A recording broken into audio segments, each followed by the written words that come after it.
Tenemos acá a Carlos Ulanowski, Ula, para quienes lo conocemos, lo queremos. Gracias, Barra, por la invitación. Gracias por venirte hasta acá, un día frío. Y la Paternal, muy bien. La Paternal hermoso barrio. Es un muy lindo barrio. Para arrancar, mirá, sí. Voy a leer un poquito, un pedacito de tu historia en los medios. Y trabajaste en la revista Leoplan, en Las 7 Días, en Casos, en Ocurrió, en Panorama, en La Opinión, en Confirmado, en Satiricón, en Noticias, en Chaupinela, en El Ratón de Occidente, en Clarín, en Humor, en El Porteño, en Página 12, en La Maga, bueno, y más. Y bueno, sí, digo, soy un hombre grande ya. ¿Qué edad tenés, Ula? 80. 80. Sí. Es el momento en que vos deberías decir, no parece. Ay, te iba a decir, pero me interrumpiste. 80 no, pirulines. Tengo 80, cumplí en octubre del año pasado 80. Mirá. Y son más de... Empecé en el 63, sí. En 1963, cuando vos ni habías nacido, entonces... Un añito antes. Bueno. Y bueno, obviamente, digo, el tiempo ha hecho... Me ha fabricado este currículum. ¿Y cómo se te ocurrió? ¿Vos te definirías como periodista cultural? Ponele. Sí, soy un periodista que no ha abarcado ciertos temas, ¿no? He hecho muy pocas notas políticas, no he hecho notas económicas, no he hecho notas de política internacional, no he hecho notas de religión. Ajá. Pero sí, hice enorme cantidad de notas de espectáculos, de cultura, de información general, de tendencias, de costumbres. Y libros también al respecto de estos temas. No, libros los sí. libros tampoco no los voy a leer, son libros una como docena 29. o más. 29, yo 29 una docena, libros. dije. Bueno, 29 libros a través de estos años. Y esas, estamos hablando de los 60. ¿Vos sos peronista? Soy peronista, sí. ¿Y eras peronista en el 63? No. Pero de a poco fui entendiendo que, así como dice esa frase que me parece muy feliz, los días más felices de la Argentina fueron los días peronistas. Claro. Y a veces también los días más dolorosos fueron los días peronistas. Eso no se dice, pero también. Claro. Sí. Y en esas redacciones... Digo... Y tenía que ver fundamentalmente, en el 63 yo tenía 19 años. Sí. Entonces, venía de un hogar absolutamente antiperonista. Ajá. No político, creo que no entendían demasiado de política, pero no les gustaba Perón. Ajá. ¿no? Mi papá decía que Perón le había abierto la puerta a los nazis a la Argentina. Claro. Y yo le decía, ¿pero de dónde lo sacaste eso? Bueno, y seguramente de algún lado lo había sacado. ¿Y tu viejo a lo mejor más comunista? No, tampoco. Nada, al contrario. Yo vivía en Floresta y un día un amigo de la barrita de Floresta, que ya estaba en la Federación Juvenil Comunista, me dijo, che, te voy a dar unos bonos del partido. Ajá. Para que vos entre tu familia... Bueno, cuando lo llevé a mi casa se espantaron, era como si hubiera llevado, no sé, alguna cosa maldita, ¿no? Sí. Dijeron, ¿qué haces con eso? ¿No? No era comunista tampoco. Tampoco. ¿Y una familia judía? Sí, claro. De Kipá y de alguna... No observante. Y los sábados, no nada observante, de eso. No, así como soy judío yo, no observante. Mirá. Pero sí, digamos, de celebrar los años nuevos judíos, pero también los años nuevos y las navidades. O sea, tenían las dos versiones. Claro. ¿Y ibas a la escuela ahí a la vuelta? Ahí en Floresta. Claro, yo vivía en Segurola, entre Gaona y Juan B. Justo. Sí. Y la escuela quedaba a la vuelta, la República del Perú. por eso ahí me enseñaron a cantar el himno del Perú y que uno tenía que ponerse la mano en el corazón cuando cantaba el himno. Mirá. Y yo todavía cuando canto el himno argentino me pongo la mano en el corazón. Mira. Sí. República del Perú se llamaba la escuela, del preciosa escuela, preciosa. No sé cómo estará ahora, pero era una escuela divina y yo vivía en una planta baja y la parte de atrás de mi casa daba al patio de la escuela. Ah, pegada. O sea, claro, estabas a la vuelta. Si a lo mejor mis viejos abrían una puerta ahí, yo en lugar de caminar los 60, 70 metros que tenía que caminar, iba directo a la Qué escuela. raro eso, pegado a la escuela. ¿Y un nene judío en Floresta, tuviste alguna experiencia rara al respecto o nada? No, nada, ni siquiera, no hubo nadie. Porque viste que siempre en la escuela aparece, te hablan del catolicismo, de Jesús como si fuera normalizado, y el nada, que no entiende... Por suerte nada, pero ni siquiera tuve la experiencia de que me llamaran ruso. Claro, el rusito, el ruso. Claro. No. No. Y tampoco en el laburo, eso es una cosa rara. Cuando hubo tantos rusos en periodismo, ¿no?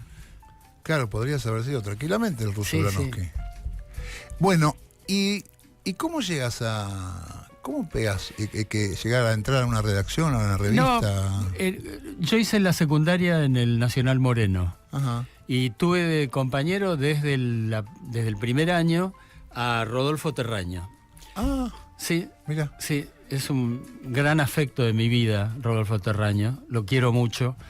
Y Terraño, cuando estábamos en tercer año, inventó una revista estudiantil que tenía un nombre súper pretencioso, se llama Orbe. Ajá. Orbe, ¿no? Y era una revista estudiantil, pero de interés general, ¿no? No era relacionada con las cosas del cole, ¿no? Sí. Entonces, me puso de subdirector. Bien. Director Rodolfo Terraño, subdirector Carlos Alberto Ulanowski, que es mi segundo nombre, además. Y ahí, una cosa curiosa, me fijaba por un invitado que voy a tener el sábado, firmaba algunas notas, porque todo lo hacíamos nosotros. Entonces, para no firmar todo con nuestros nombres, nos inventamos seudónimos. Ah. Y entonces Rodolfo me inventó uno con una especie de acrónimo, ¿no? Sí. Con letras de mi apellido y de mi nombre. Nari Boscalos era. Nari Boscalos, con B corta. Rarísimo. Y K. Nari Boscalos. Nari Boscalos. Y yo me puse Fernando porque Fernando me parecía un nombre elegantísimo. Ajá. Sí. Y firmaba notas de todo, pero eso fue una cosa extraordinaria, una experiencia maravillosa. La revista durante 3 años salió 7 veces, 7 ediciones. Ajá. Durante 3 años. Cada vez más linda salía, cada vez mejor, cada vez con más páginas, más color. Esto en la adolescencia, en la secundaria. Sí, 15, 16 y 17 ¿Cómo años. ¿Cómo hacían para la revista? Color, grande, y bueno, importante. Qué bárbaro. Lo hacíamos. ¿Y entonces? Y por ejemplo, yo ahí verifiqué algo que después ya profesionalmente lo confirmaría, que en cada periodista anida un cholulo. Y entonces, por ejemplo, yo ya conocía la obra de Torre Nilsson. Dije, quiero conocer a Torre Nilsson. Y con la excusa de la revista lo conocí. Sí. Quiero conocer a Dante Panzeri. Sí. Lo conocí. Quiero conocer a Bernardo Neustadt. Me encantaba cómo escribía Neustadt. Y le fui a hacer un reportaje y lo escribí copiando, desfachatadamente, por cierto, el estilo de Bernardo Neustadt, ¿no? Ah, mira. Sí. Bueno, y así conocí a Dalmiro Sáenz, conocimos con Rodolfo a Augusto Bonardo, a Pinky, a uno de los directores cubanos de Canal 13, que en ese momento estaba en manos de cubanos, ¿no? De Goar Mestre y compañía. Que vino. Goar Mestre había dejado su camada de cubanos. Sí, claro. Roberto Miranda se llama, ahora me acabo de acordar. Bueno, y así a muchos fuimos a entrevistar a Conrado Nalé Roxlo, de quien acabábamos de aprender en la clase de literatura su poema El Grillo, ¿no? Sí, me levanté lógico y sencillo, ¿no? Con alma de grillo. Bueno, y eso me sirvió muchísimo para afirmar mi vocación. Mi viejo quería que yo fuera médico, ¿no? Bien. Mi viejo era mueblero. Ajá. Y quería que fuera médico y yo adoraba a mi papá, lo adoraba. Y intenté conformarlo, satisfacerlo, y no pude, porque las materias en el curso de ingreso eran matemática, física, química y biología. Sí. Era demasiado para mí. Todas. Demasiado. Y entonces un día fui, me animé y le dije, papá, no vas a tener un hijo médico, me voy a anotar en sociología. Y me anoté. Se hacía en filosofía y letras. No sé ahora si es una carrera separada o no. Creo Sí, que no. Entiendo que sí, sí. ¿Sí? Ah, bueno, no sé. Bueno, se estudiaba en filosofía y letras. Sí. Y ahí, en el ingreso, leí 2 libros de Erich Fromm Ajá. que me volaron la cabeza, ¿no? Y bueno, y dije, me parece que debo haber dicho, a mí me gustaría sentarme en la mesa de la inteligencia, ¿no? Como este tipo. Mirá a dónde llega con la inteligencia. El tipo hablaba de todo, ¿no? En especial en un libro que me marcó mucho, que es El miedo a la libertad, ¿no? Bueno, y ahí en sociología empecé a ver gente diferente. Ajá. Gente distinta a la que yo frecuentaba. En especial chicas, ¿no? Ajá. Sí. Y bueno, y cuando terminamos el cole, al año siguiente, Rodolfo y yo empezamos a recorrer el espinel de algunas revistas. Y entonces íbamos más que nada a revistas, no sé, no muy prestigiosas, pero en cada caso llevábamos un sumario de notas. Sí. Que nos habían dicho, mira, tienen que llevar un sumario, porque bueno, el tipo lo ve, le interesa. O sea, también se da cuenta que tenés en la cabeza con el sumario. Efectivamente, digo, era una cosa extraordinaria, porque lugar al que ibas, lugar al que te atendían. Yo siempre les digo, ¿no? Cuando voy a hacer una charla, le digo, era mucho más fácil antes. Ahora es mucho más difícil. Claro. Lo lamento. Claro. Pero, digo, la experiencia era esa. Llegabas a algún lugar, golpeabas la puerta, te atendían, te hacían pasar, te escuchaban, y por ahí, si tenías suerte, salías ligando una nota. Claro. Bueno, así empecé. Las notas iniciales fueron todas cosas que me preguntaba por mi edad, ¿no? El levante en Buenos Aires, el baile en Buenos Aires, Ajá. no sé, cosas, no sé, como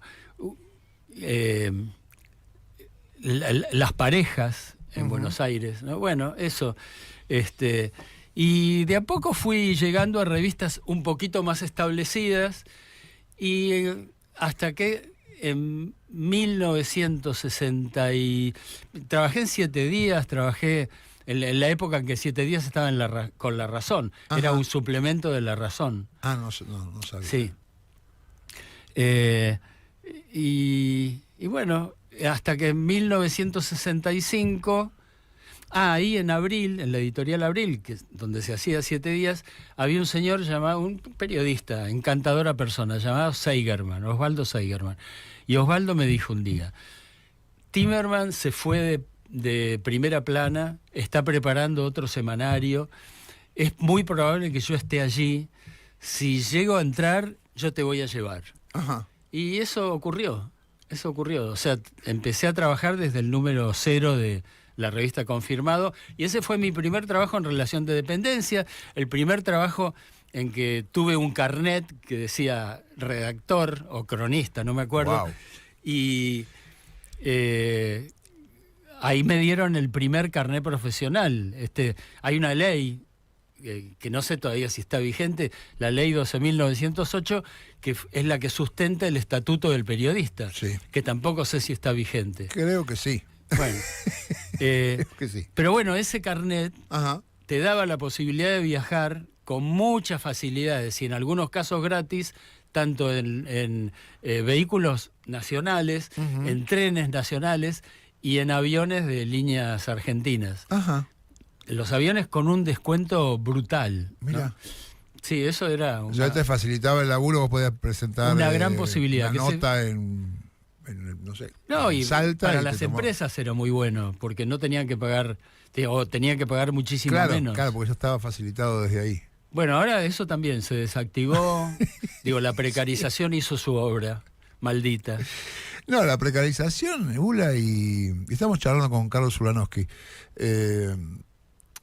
Y lo que vos contás a mí, por lo menos me suena, y supongo que a los oyentes que tengan nuestras edades, a un mundo muy ordenado y sencillo, ¿no? Donde había publicaciones, había un kiosco, Claro. publicaciones, revistas, llegaba un camión, bajaba las revistas, estaban ahí, vos podías ir a la redacción y Bueno, hablar con personas. Te digo esto. Y ahora no está nada, no hay Década más. del 70, 71, 72, 73, había 10 semanarios. Mirá. Y diarios había, entre matutinos y vespertinos, 6 u 8, ¿no? O sea, había mucho laburo. Claro. Había mucho laburo, mucha movilidad. Esos 60 que vos los viviste a los 20, 20 y Sí, picos, ¿no? sí. De los 20 a los 30, eran una especie de fiesta, porque también estaba Onganía, ¿no? ¿Qué sé yo? Sí, por A mí siempre me suena a una cosa de mucho contraste esos años aquí. por lo menos en mi caso, siempre fue una fiesta. Siempre, cada cosa que yo hice, que nunca la hice de taquito, fue para mí un aprendizaje. Yo digo, no le pude dar el gusto a mis viejos de recibirme de algo, de tener un título universitario, porque tampoco terminé sociología. Ajá. Pero digo, me parece que siento eso, que los 29 libros que hice son las materias que yo le debía a mis viejos, ¿no? Cumpliste con eso. Sí, claro. ¿Y claro. cómo eran los 60 con la fiesta, el pasarla bien, el sesentismo de la juventud, qué sé yo, pero al mismo tiempo la represión, la proscripción del peronismo, Básicamente, pero los grupos armados? Era una no, evolución. los grupos armados vinieron un poco más adelante, a fines ya de los 60 y más que nada en los 70, ¿no? Pero era un momento de incorporación, de sumar todo lo que podía venir. Y esa posibilidad, por ejemplo, en ese trabajo en Confirmado, tuve 4 años ahí. Y empecé como informante. Digo, hoy es una palabra medio... Que claro, es de la CIDE, del informante, medio ¿no? denigrante, pero te mandaban a hacer un informe, no sé, sobre la televisión extranjera en la Argentina, Sí. sobre el boom de la nueva ola, la historieta argentina. Bueno, y yo entregaba mamotretos de 50, 60 carillas, eso lo agarraba un redactor, lo ponía en valor periodístico, redaccional, Ajá. de acuerdo al estilo de la revista, y como mucho salía diciendo informe Carlos O Ulanowski. sea, hacías de Google vos. ¿De qué? De Google. Sí, claro. Eso claro. era tu laburo. Sí, claro. Traer todo lo que encontraste sobre tal tema. Sí, sí, claro. Un laburo chino. Sí, sí, por supuesto. Pero digo, aprendizaje total, ¿no? Y bueno, y de ahí salté a cronista, de cronista a redactor, de redactor a redactor especial, y eso es muy interesante, porque todas esas categorías nuevas se hacían a partir de que pedías aumento, ¿no? En un momento decís, che, está muy bajo mi sueldo. Bueno, vas a ser era redactor, vas a ser redactor especial. ¿Pero por qué? Bueno, porque me habían aumentado, no sé, unos pesitos el sueldo, Ajá. ¿no?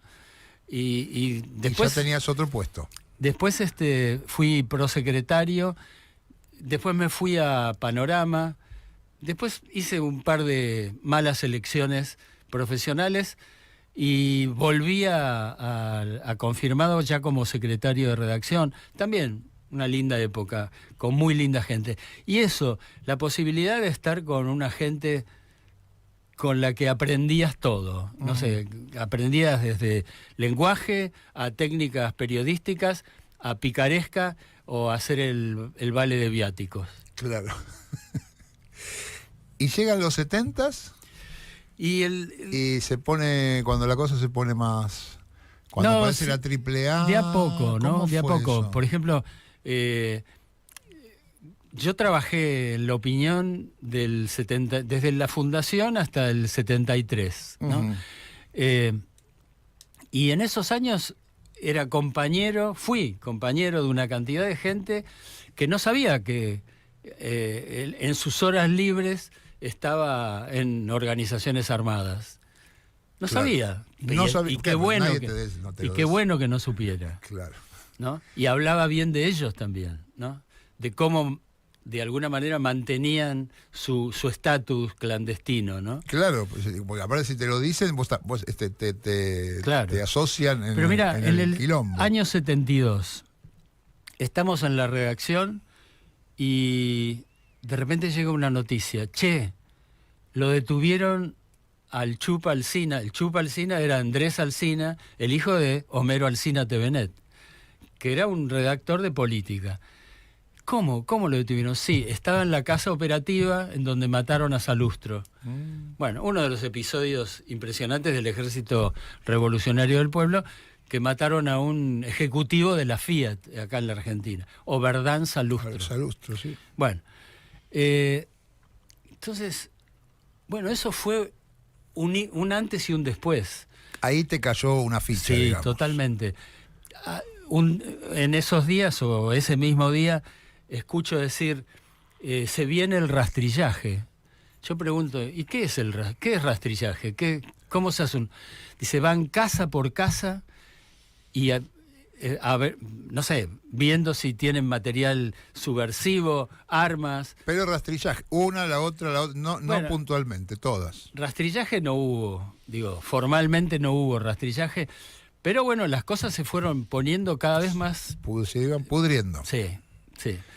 Y tenías también compañeros que no se veían más, bueno, como este caso, bueno, o que no sabía qué es lo que le pasaba. Mira, antes de la AAA, o por lo menos en los comienzos de la AAA, 2 aparecieron muertos. Jorge Money, que era un tipo que hacía economía, y Pedro Leopoldo Barraza, otro tipo encantador, un gran cronista político. Y bueno, un día él había hecho una gran nota mofándose de un libro que había publicado López Rega. Ajá. Sí. Y López Rega eso no se lo perdonó.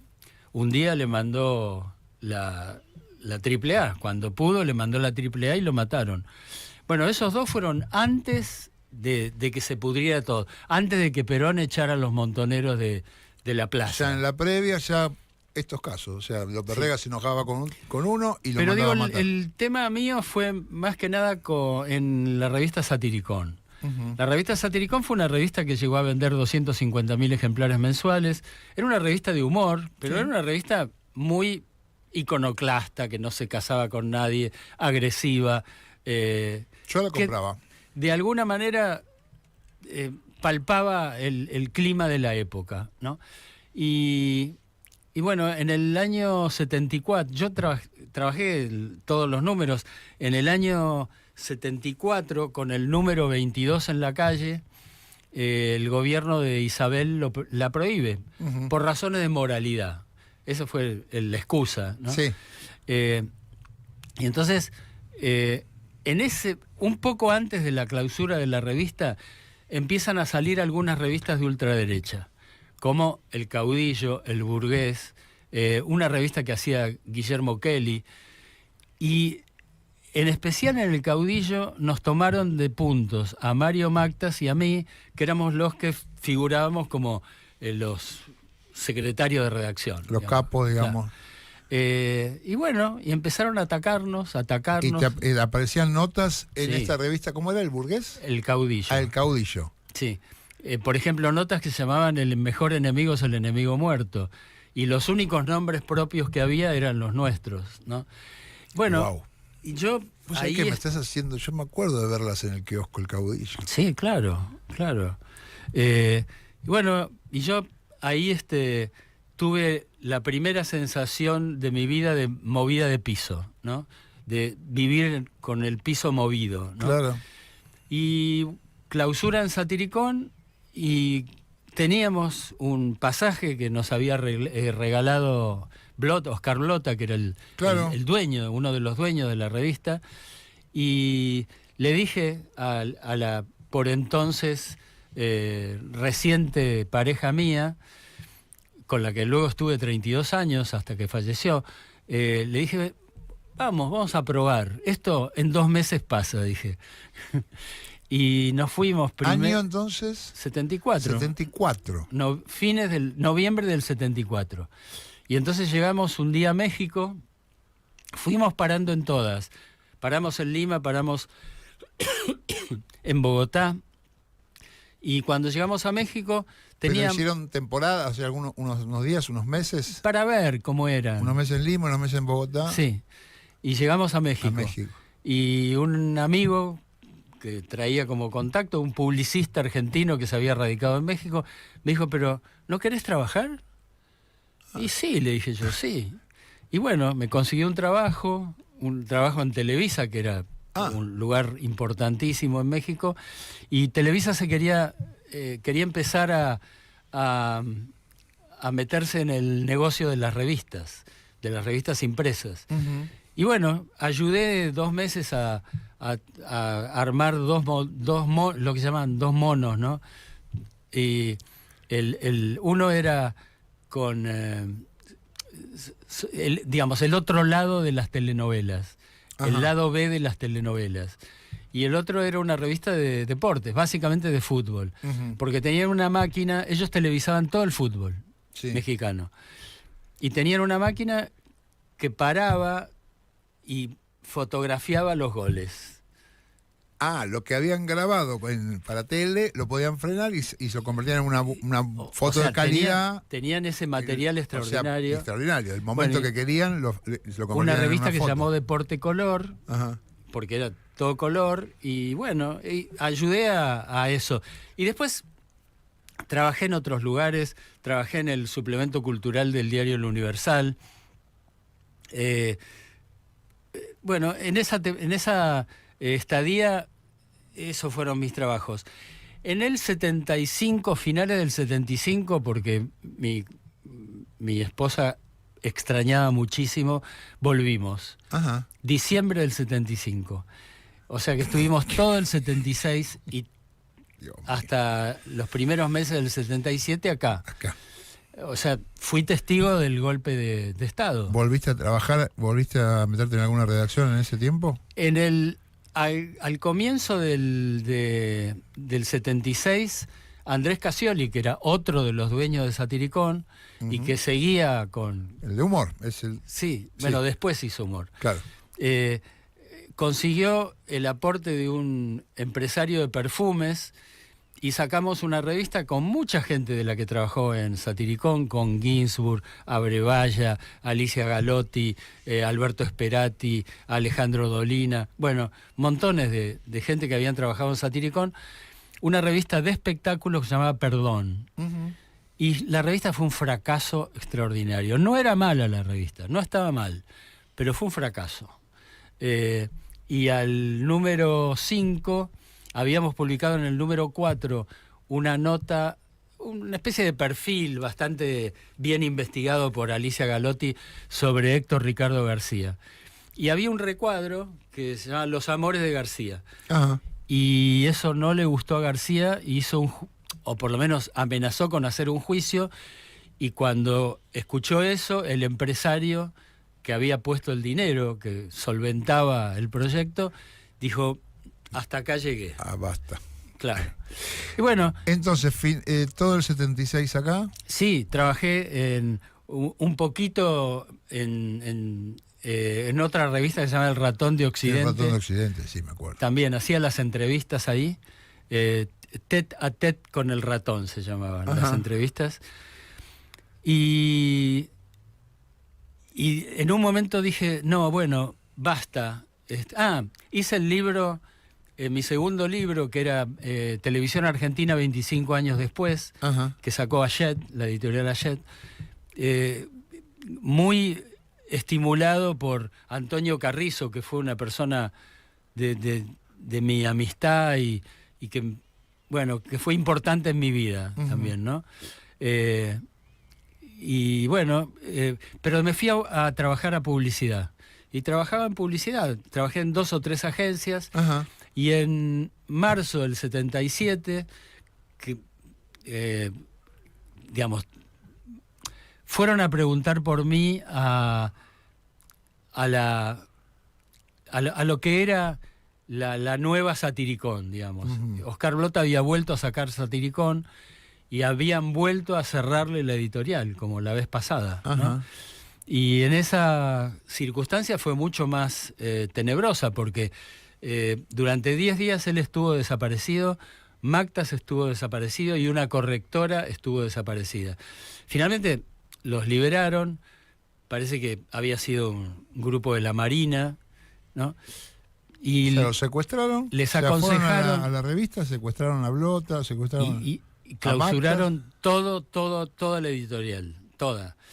Y les aconsejaron a los 3, al dejarlos libres, que se fueran del país. Y en ese secuestro les preguntaron Sí, por vos, sí. ¿dónde anda Ulanowski? Sí, y bueno, y con mi hija menor de 1 mes y con un diagnóstico de luxación de cadera, falso, por suerte, nos volvimos a ir a México. A México. Y ahí nos quedamos 7 años. Wow. Sí. Y ahí, esa vida, ahí ya sí fuiste un exiliado más. Sí, sí. ¿Con otros exiliados? Sí. ¿Con quiénes andabas allá? Con todos los que se podía tener amistad. Digo, porque no con todos. No, pero ¿a quiénes trataste? ¿Cómo se la pasaba siendo un exiliado? Hicimos de la otra dictadura? familia ahí, otra familia Ajá. sustituta, Ajá. ¿no? Qué sé yo, los Calcaño, los Mercer, los Orgambide, todos amigos queridísimos que, bueno, que nos ayudaban en todo y nos ayudábamos en todo, ¿no? Ujú. Y mucha otra gente, los Casullo, los Bernetti, bueno. ¿Cómo es vivir afuera, lejos del país y saber que no podés volver, saber que tu país es una matanza? Es muy difícil, pero yo te digo esto, los mexicanos hicieron todo lo posible para que nosotros la pasáramos lo mejor posible. Ujú. Fueron recontra generosos, muy generosos. Y de alguna manera creo que nosotros, cada uno en los lugares que nos tocaron, devolvimos. Hicimos una buena... Está bien, pero ¿vivís obsesionado con el país, con Sí, lo que pasa, con sí. la vuelta? Es- ¿Volvemos el mes que viene? ¿Cómo es eso? Lamentablemente sí. Lo cuento en lo que es mi libro más querido, que es el Seamos Felices Mientras Estamos Aquí. Yo laburaba en un organismo oficial, era director de comunicación del Instituto Nacional de Defensa de los Consumidores. Ujú. Y un día abajo, ya terminó el trabajo del día, y había un artesano abajo que vendía sus artesanías, y vi una artesanía que era un girasol, un mirasol, que decía, seamos felices mientras estamos aquí. Yo dije, mensaje para nosotros que estamos con la cabeza, el corazón, el Claro. alma dividida, siempre pensando qué es lo que pasa, recibiendo publicaciones argentinas, comprando los diarios cada vez que se podía comprar, Claro. yendo a ver a Lelutier, a Piazzolla o a Mercedes Sosa si es que tocaban Escuchando ahí en el tango, Distrito tratando Federal. de comer un Sí, chorizo. Sí, claro, buscando restaurantes argentinos, ¿no? O restaurantes que se parecieran lo más posible a los argentinos, ¿no? Sí. Bueno, perdón. No, y eso, después del girasol, ¿lo pudiste calmar un poco y disfrutar un poco más? ¿O fue solamente la anécdota del girasol? No, es que disfruté muchísimo ese trabajo, ¿no? Todos los trabajos que tuve. Estuve primero en una agencia de publicidad, luego en la revista Proceso, que era una revista... Que mirá qué paradoja. Allá Sí. laburabas para Proceso. Sí, la revista dirigida por un tipo que se llamaba Julio Scherer García, que era una especie de prócer del periodismo de allá. Después una revista Interview, que era una inversión española Interview, en sí. México. Ajá. Bueno, también ahí me divertí, hice notas que me divirtieron mucho. Y luego estuve 4 años, los 4 años finales, en ese lugar, en el Instituto Nacional de Defensa de los Consumidores. ¿Y la vuelta fue un bajón como para tantos exiliados? Sí, la vuelta fue un bajón, pero más que nada por ejemplo, yo los chicaneaba a los mexicanos, les decía, loco, ustedes no tienen una calle como Lavalle. Estamos hablando del Sí. Distrito Federal, ahora no se llama más. No. La Ciudad de México, la ciudad más extendida del mundo. Bueno, queríamos ir al cine y siempre nos perdíamos. De algún modo llegábamos tarde porque nos habíamos perdido. Bueno, entonces le decía, loco, no tienen una calle como Lavalle. ¿Sabes lo que es Lavalle? 17 cines en 4 cuadras. No, me decían, sí, 17. Bueno, voy a Lavalle y ya no había 17 cines, ¿no? Claro. Y le hablaba de Florida, y Florida no era la Florida que yo caminaba, ¿no? En ese sentido fue bravo. Y gente que faltaba también, ¿no? Era porque todavía eran esos años en que no se sí, sabía... por supuesto. La gente que faltaba que te enterabas ahí. Sí. Porque no había salido la noticia o no te veía, digamos, el desaparecido tiene esa truculencia y esa locura de que No, dónde seguro. está y resulta que ahí te das cuenta. Seguro. Y bueno, eso, volver a la vida, yo había vuelto con un trabajo para instalar una editorial mexicana llamada Nueva Imagen. Uh-huh. Y la instalé, hicimos la primera feria del libro, todavía muy, muy custodiada por los militares. Uh-huh. Y... ¿Pues volviste en qué año, Carlos? Volví a fines del 83. Fines del 83. Sí. Y bueno, O sea, no esperaste ni un minuto para volver. No. Bueno, fue también histórico el viaje. Ojalá algún día te pueda acercar ese libro, el Seamos Felices mientras estamos aquí. ¿Qué que cuenta es un este tramo? muy entrañable. Lo voy a Sí. conseguir. Y bueno, y ahí de chiripa un día me crucé con un viejo amigo que tenía un cargo en Clarín. Ajá. Y dice, ¿pero no querés hacer periodismo? Dije, sí quiero. Y bueno, ahí empecé en Clarín. Después estuve en esa época maravillosa de Radio Belgrano, a la que llamaban Radio Belgrado. Ah, ¿estuviste en la época de Radio Belgrado? Sí. ¿Ahí arrancaste en radio? ¿Nunca habías hecho radio? Había hecho en el 72... Ajá. en una radio que ya no existe, se llama Radio Argentina, en Radio Argentina. LR2. Fue una radio importante, Sí. Radio Argentina. Nos habían contratado a Mario Mactas y a mí para hacer un rato de la mañana, una cosa con humor. Ahí lo llamamos a Dolina, Ajá. y ahí Dolina empieza a hacer sus personajes. Mirá. Empieza a hacer el sordo Gansé, empieza a hacer todas las cosas propias de su enorme talento, ¿no? Mirá. Tenía un personaje divino que se llamaba Gómez. Era la época que en radio Cacho Fontana humillaba con sus móviles, con la cantidad de móviles. Alberto J. Armando, que había sido un concesionario de la marca Ford muy importante, le había dado a Cacho Fontana autos Fairlane. Sí, y esos O sea, eran... para que no sepa, era un auto enorme, era un Enorme, Ford sí. gigante. El Claro. auto más grande que había.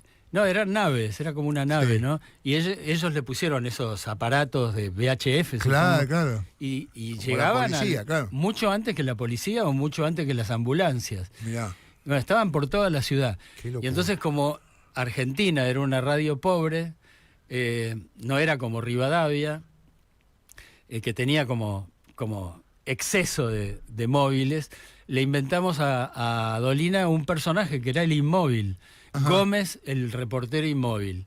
Al revés, Y entonces claro. todos los días le dábamos una nota. Mm. Tenés que ir a hacer tal cosa. Era el día de la secretaria, suponete. O se inaugura una estación de subte. Pero Gómez era un pícaro. Y entonces nos engañaba. Nos decía que él estaba donde nosotros lo habíamos mandado, pero en realidad estaba en el bar de la esquina Ajá. desde el teléfono público. Claro. ¿no? Porque obviamente que no había teléfono celular en ese momento. Claro, no existía. Bueno, ese personaje fue un personaje extraordinario. Ula, son, bueno, son 60 años de periodismo, más o menos. Sí, Eh, ya ¿Viste, 61. viste de todo, Sí. o casi todo, podríamos decir. Y pensaba en el, no para caerle con Neustadt, pero pensé cuando lo conociste a Neustadt, un tipo que era de la gráfica, que era un tipo súper piola, que escribía muy bien. Y después cómo llega a ser casi parte del gobierno de Menem, ¿no? Pero preguntaba más allá de Neustadt, No, te quiero pedir una reflexión sobre el periodismo y el poder, y el poder político y el poder económico, porque los has visto. Tengo una dualidad con Neustadt. Por un lado, desde siempre le tuve afecto porque fue uno de los primeros periodistas que me recibió. Ujú. Me recibió ahí en el diario El Mundo, Claro. me contó una cantidad de cosas y después lo seguí frecuentando. En 1969 tuve unas malas decisiones profesionales que no vienen al caso y de repente me quedé sin trabajo. Ujú. Acudí a la ayuda de Neustadt y él me dio una guita y me dijo, me lo pagás en notas. Mira. Y efectivamente, digo, él tenía esa revista que se llamaba Extra y hice una cantidad de notas. Luego, más adelante, le hice un largo reportaje en La Maga. Ujú. Bueno, Sí, ¿no? que- Yo tenía una sección ahí en La Maga que se llamaba Los que tienen los medios, ¿no? Y bueno, le hice a montones de gente que tenían programas de radio, programas de televisión, los que tienen los medios, los que tienen un medio en su poder. Bueno, y a él no le gustó la nota, mandó como una carta de desmentida. No. Sí, y yo le repliqué diciendo que todo lo que habíamos publicado era cierto, todo era real. Uy, sí. Bueno, pero igual, no terminó mal nuestra relación. Y encima, digo, era. Yo tengo mucha deferencia por los hinchas de Racing. Y él era Pero de bueno, Racing. yo justo acá ya te hacen así. Me están haciendo un poco de Racing acá. Pero bueno, te quería sacar una abstracción, por eso te decía, No, está bien. para no caerle en Neustadt. ¿Qué pasa con el periodismo cuando se empieza a mezclar con un presidente o con un empresario o con un... Y bueno, ya digamos, lo que empieza es a desnaturalizarse tu condición de periodista, ¿no? Tu condición de periodista independiente, ¿no? Digo, si tenés fuentes que comprometen tu opinión, Ujú. bueno, ya eso empieza a complicarte, digamos, tu naturaleza, ¿no? Ujú. Pero yo digo una frase que a algunos no les gusta, pero la repito ahora. A mí me parece que hubo una época en que, me consta eso, los que se metían en periodismo se metían porque tenían la fantasía de poder intervenir en el mundo que los rodeaba. Claro. E incluso más todavía, de mejorarlo al mundo, ¿no? Sí. Y ahora, desde hace algunos años, yo creo que muchos de los que se han metido en periodismo lo que quieren no es cambiar el mundo, sino cambiar el pH o cambiar la camioneta, o vaya a saber qué otros cambios, ¿no? ¿Qué otros cambios? Y me parece que el periodismo de antes era un periodismo más loco. La prueba es que el gremio nuestro tiene más de 100 desaparecidos, más de 100 muertos o desaparecidos, sí. Periodistas asesinados o desaparecidos. Bueno, algo significa eso, ¿no? Claro que sí. Me parece que, digamos, el periodismo era más loco, más bohemio, menos especulativo, ¿no? Y bueno, y hoy, digo, me parece que la cosa cambió de una manera brutal, pero en el medio de ese cambio brutal vino la precarización. Vino la grieta, ¿no? Y son todas cosas que han modificado el ejercicio del periodismo.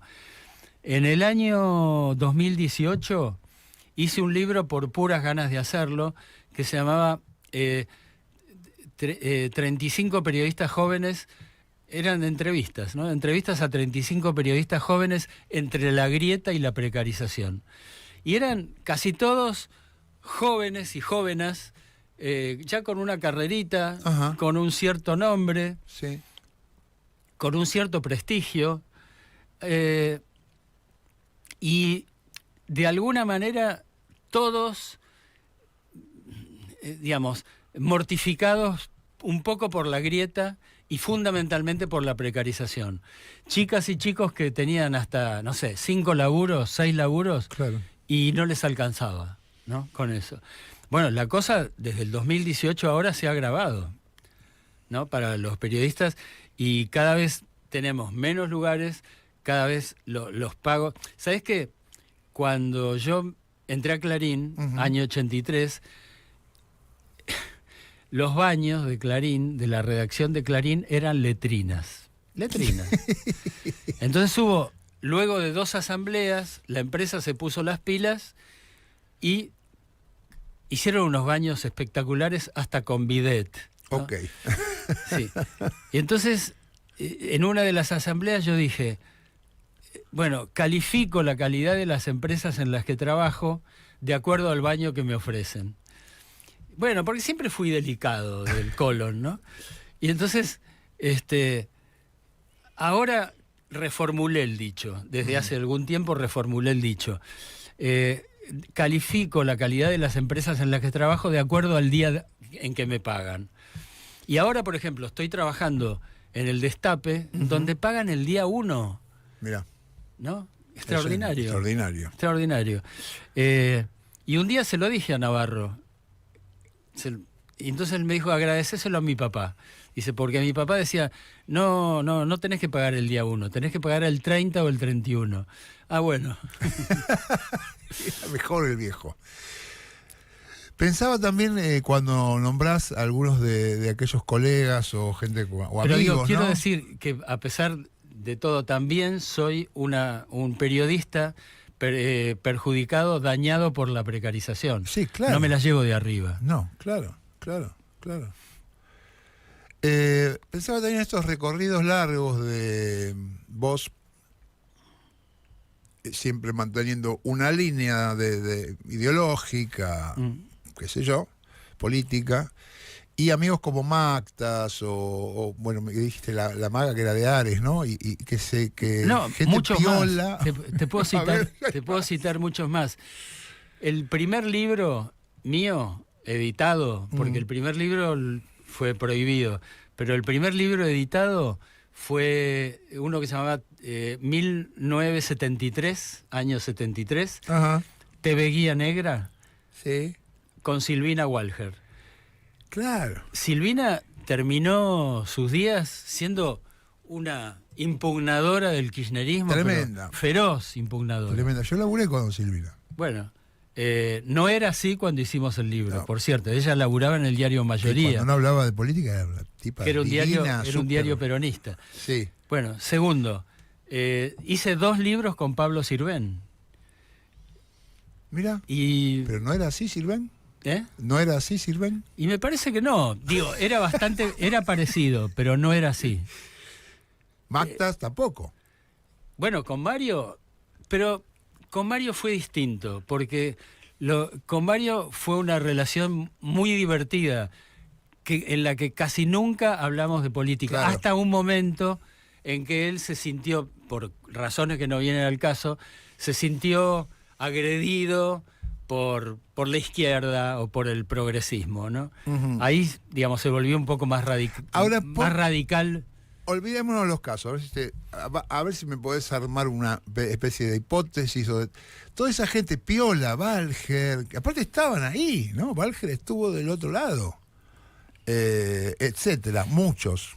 No sé la nata dónde estuvo, ahora resulta que descubrimos que siempre fue lo mismo, no importa. Pero ese recorrido ROA, no sé, montones, en Clarín montones que eran de izquierda, del PC, bueno, ese recorrido hacia la hacia una derecha torpe también, fea. ¿Por qué es? ¿Qué les pasa? Yo creo que en algunos casos por convicción, ¿no? Creo que Cambian. por Cambian convicción cambió el mundo, cambiaron las hipótesis de conflicto, Ujú. no hay más Guerra Fría, no hay más dos grandes ideologías. Ujú. Bueno, se volcaron hacia una. Y la otra es el dinero. La otra es el dinero. No te olvides que hubo un momento en el menemismo que los periodistas que tenían un gran predicamento en la opinión pública, en las encuestas siempre estaban arriba en materia de prestigio, comenzaron a hacer sus propias pymes, Sí. ¿no? Comenzaron a tener... Convertirse en empresarios, claro. Comenzaron a tener auspicios. Majul, que era un chico bastante piola, se Seguro. convirtió en una empresa y Seguro. terminó. Bueno, y eso me parece que, digamos, reiterado, multiplicado, a algunos les gustó demasiado y en eso siguen. Estamos terminando, Ula. Recién hablabas del periodismo dividido por esto que se llama grieta y, ¿cómo es? Precarizado, ¿no? Sí. ¿Qué ves en el periodismo de nuestros amigos, lo que uno ve, la gente que estamos con los que compartimos pensamientos, no sé, las radios, la radio de este lado, todo lo que quedó de este lado, que a veces a veces uno les pide más o les pide otras cosas, no sé si eso te pasa a vos. Y tal vez, pero yo primero que nada no le pido nada a nadie en este momento, ¿no? No, en serio. No, pero ¿no te gusta que un tipo te cuente bien, que bueno, Por un supuesto, periodista, que bueno, por supuesto, leo todo lo que haga una editorial que esté bueno? leo que todo lo que puedo leer y ayudo a todos los que puedo ayudar en ese sentido. Pero me parece que todos padecemos lo mismo, ¿no? Ujú. Salvo, digamos, una especie de grupito que está, digamos, muy cercano en este momento al poder, ¿no? Cosa que no ocurrió ni durante el kirchnerismo ni durante el gobierno de Alberto Fernández. No, lo que uno ve en La Nación Más, yo creo que durante bueno, con Neustadt, pero no era así tan terrible, tan tremendo, ¿no? No sé. No, bueno, Neustadt con Menem por ahí, sí. sí, Sería que el Jonathan Viale de Milei. sí. Sí. Pero Neustadt tenía un peso específico propio que Jonathan Viale no tiene. Es como que todo también está De todos modos, es más económico. yo sigo respetando al periodismo, que es ese periodismo que vuelve visible lo evidente, ese que te ayuda a pensar, ¿no? Yo digo, hoy vine a la Paternal, caminé 4 cuadras por la calle Nicasio Oroño, y entonces ahora podría, digamos, volver a la redacción y, me diría mi jefe, ¿fuiste a la calle Nicasio Oroño donde te mandé? Sí, bueno, escribí 80 líneas. Y mañana, cuando esas 80 líneas salieran publicadas, la mayor satisfacción, la mayor gratificación sería que un lector dijera, pucha, mira este tipo, vio las mismas cosas que yo en la calle Nicasio Oroño. Y eso no ocurre. Y ocurre muy poco. Igual te digo esto, estoy ahora trabajando en un libro también por puro gusto, Sí. porque me entretiene muchísimo, porque, digo, es muy difícil conseguir más trabajos. Sí, Entonces, prefiero estar en mi casa trabajando de la mañana a la noche, pero con algo que me entretenga. Yo perdí el trabajo de Radio Nacional en diciembre Ujú. y entonces me inventé una ilusión, así, que me tiene entretenido. Y es un libro sobre la picaresca del periodismo. Y estoy juntando material, La haciendo... picaresca. Claro. ¿En qué Mira, sentido me lo te dice? explico con una anécdota. La contaba Jacobo Timerman siempre. Dice que era Navidad y que el jefe de redacción se acerca a un redactor y le dice, che, hoy es Navidad, ¿me puede escribir 50 líneas sobre Jesús? Y entonces el redactor le dice, ¿cómo no? ¿A favor o en contra? Bueno, ese es esa va a ser la hipótesis de mi libro. La hipótesis. Y yo creo que hubo y hay periodistas, qué sé yo, una de las primeras cosas que yo escuché cuando empecé a hacer periodismo es lo primero que tenés que aprender es hacer los vales de viáticos, ¿no? Y bueno. El primero que hay que aprender a escribir es un vale de viático. No, Después no se puede escribir trucharlo, otra cosa. por supuesto. Sí, claro. Sí. Ula, gracias por haberte venido hasta acá. Gracias a vos. Cuando tenga escrita la nota sobre la calle Nicasio Oroño, te la mando. Por supuesto. Te escuchamos en reunión cumbre los sábados, no me acuerdo del horario, ¿a las 3? 13:30. Ah, no, 13:30. Sí. Ahora sale por AM 1070 Mundo. Así Quedaste en la AM. Sí. 1070 en el Destape de Radio. Sí. Bueno. Te pido por favor que la saludes a Marina Arias, Dale. que es una dilecta compañera. Ulanowski, gracias, No, gracias a vos, Gracias. Garra, querido. Gracias. Nos vemos mañana. Esto ha sido Todos en Cuero. Y bueno, y esta charla con Carlos Ulanowski. Nos despedimos hasta mañana a las 10. Chao amigos y amigas.